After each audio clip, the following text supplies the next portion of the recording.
Kiefer Sutherland gets roped into an alleged cattle scam, okay? No. How can you... I have so much to say about this story. Oh, really? Okay. Yeah. You couldn't think of anything else to invest in? You decided to invest in cattle? No. I mean, you make a great point. I can see that point. You know, first of all, I saw him over the weekend at Gaucho Grill in Woodland Hills. Oh, you did? Yeah. What's he doing over there? Getting some more cattle, but in the wrong direction? He was apparently eating Brazilian food. That's what he was doing. No, Argentinian food. Gaucho Grill's Argentinian. Is it Argentinian? I'm on it, man. I'm on it, yes. Interesting. She said that was skeptical, but she's going to let it slide. Okay. I believe he had the steak milanesa. I was watching his ass. You know what? Now that I'm hungry, all over Gaucho Grill. That's where I want to go next. That place is so good.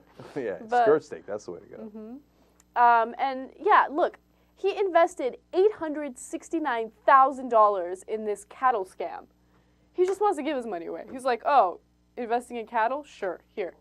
Okay, let me explain a couple things, okay?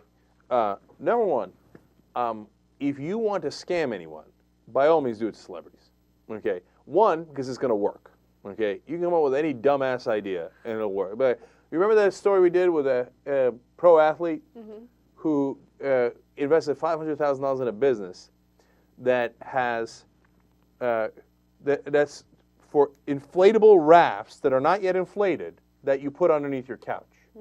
So in case it floods, you inflate them and your couch floats. I mean, makes sense. Makes sense. He invested $500,000 in that. Okay. Number two, they have money and they don't know what to do with it. Like they're like, I don't. Where do I put the $869,000? I don't know. I'll put it in cattle. Cattle? Who are you? How do you? I mean, cattle? Are you crazy? Okay. Unless you're in the cattle business, you don't know what the hell you're doing. You're gonna get killed. You're gonna get rooked. Of course you get rooked. Number three, particularly Kiefer. Kiefer has a bit of a drinking problem.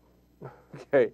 Now, I don't know if he's still saucing, you know, and it's been a long time since I ran into him. And I'd love to tell that story as if I'm friends with him, right? We just ran into him like she did at Gaucho Grill at one bar, right? We were on a little TYT, you know, bar trip. Oh, I and didn't that was know back in the day before you were here, okay? And Kiefer was lit up, okay? He was a stumbling, bumbling. Do you remember the story? And he tripped over a midget. He stepped on a midget. Okay, I'm sorry, little person. Okay, and was also famous. He was the actor in an HBO show. And Kiefer's like, and he's like, oh my God, I'm so sorry. And then he was hitting on Jill Pike and Contessa. Oh, I remember this story now. That's awesome. Right. So if you got a cattle scam, Kiefer's where you go first. Okay, you're like, Kiefer, you're not gonna believe it, man. I got a great idea, man. We buy cattle. And he's like, oh shit, that's really good. How much do you need? $869,000. But he's not alone. They did this to a bunch of celebrities. And then they got not celebrities. They got a New Mexico couple that apparently invested $177,000. And shockingly enough, it turns out there was no cattle. Who saw that coming? The guy just pocketed the money. Just can never trust anyone in the cattle business, apparently.